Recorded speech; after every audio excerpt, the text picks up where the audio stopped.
Dito na naman ako, may share na naman ako ulit sa inyo ng nagpapagawa ng logo sa mga tropa natin dyan.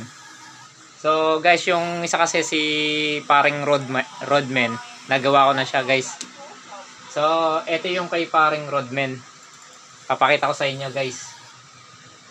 So isa rin siyang vlogger guys, dito sa Marbeles.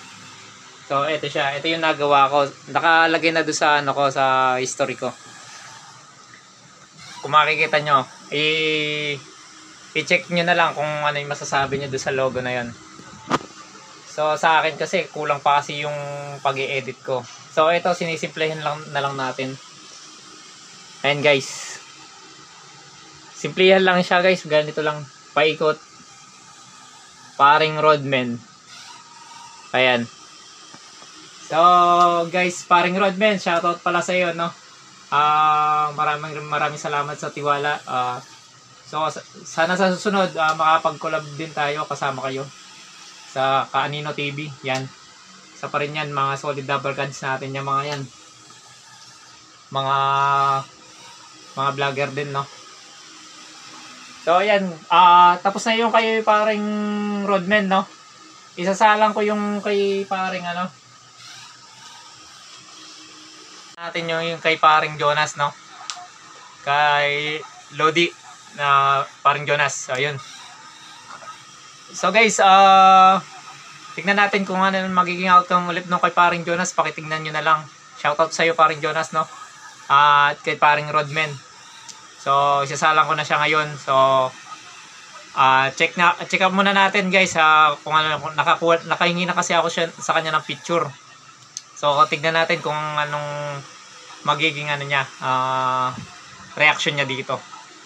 Sige guys, maraming salamat muna. Dito muna magtatapos.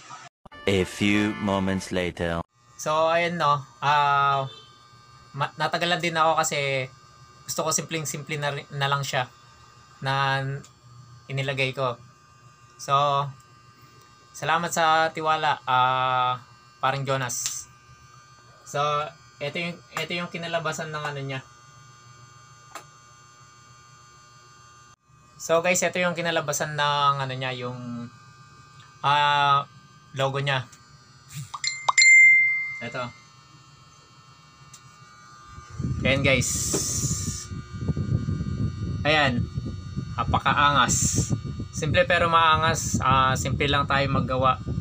So hindi naman importante kasi yung ano hindi naman kasi importante na ano yung sa profile natin. Importante maganda yung kalalabasan na magiging content natin. So yung mga susunod pa na magpapagawa, so mga kasama rin natin na content creator. So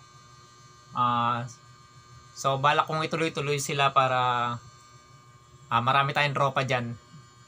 So maraming salamat sa tiwala sa mga magpapagawa. Tapos thank you and God bless.